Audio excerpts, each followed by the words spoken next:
At syempre sa ating official Facebook page, GB99.9 FM. Syempre mga kapatid, huwag na kalimutan na GB9's question. Walang gabi.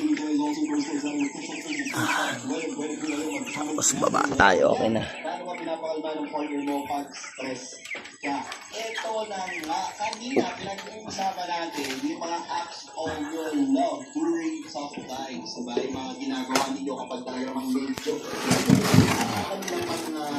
ganap sa life or talaga namang overwhelmed sila ng mga bagay na ginagawa. Tapos bisitahin naman natin yung kabila. Kasi nag-iipon-ipon sila eh. Yan ang lagi kong pinagbabantay dito tuwing gabi. Ang sila ay bulabugin.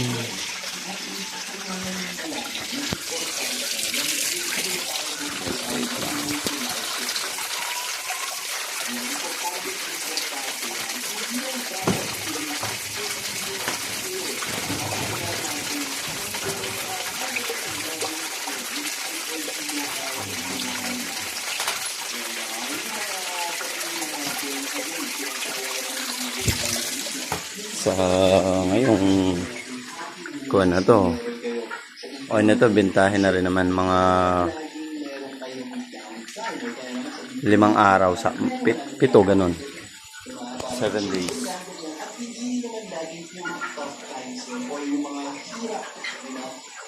Tsaga-tsaga, bubunga din eh. Okay naman eh. So that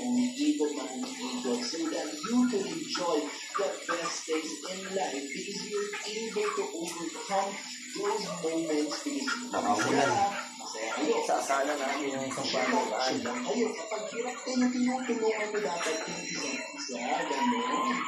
Diba? Kasi syempre, hindi pwedeng hindi naman pwedeng pangako ka lang ng pangako. Tatandaan nyo mga kabayan, actions without words are confusing. Tapos words without actions are just plain lying. So kailangan ninyong panindigan yung mga bagay na mga pinasa ninyo, mga ginagawa ninyo. Now, it needs to be clear to your partner. Para instead of sabihin mo natin, they had a tough time sa kanilang mga kanilang buong maghapon. They wouldn't confuse the things that you're doing just so, parang tao, hindi marunong makaramdam. So, hindi nila makaramdaman yun. Makaramdaman ka rin nila na teka, itong taong ito, nandito lang siya. It doesn't need to be that loud. Diba? Pero alam kong nag-aalala siya sa work busy ito. And that, mga kabals, will actually distress or help your partner to relax more or to distress themselves or para maiwasan yung burnout nila. Kahit ano pang external factors o kung ano man kahit sabihin natin gano'ng kahirap yung araw na nangyari sa kanila. Kasi, yung real love na yun, it shows up when things get messy. Dito yung masusukat kung gaano nga ba talaga ka-solid yung foundation ng inyong relationship. Bakit?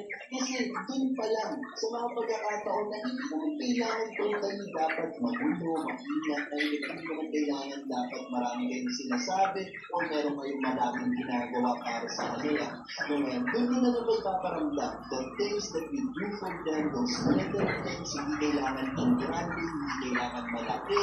Ang kailangan dito sa kada ginagawa ninyo na maliliit na bagay sa kanila, dapat nararamdaman nila yung laki ng pagmamahal mo para sa kanila.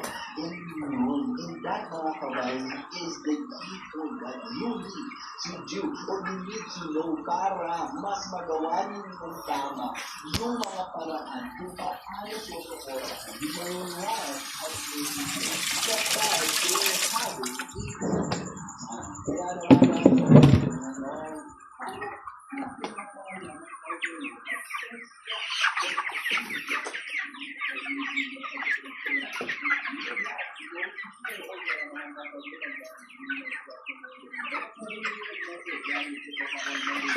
Ang oras pa lang, maaga silang nagpapalit ng tubig,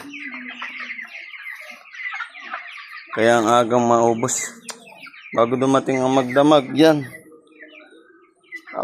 Ay nako,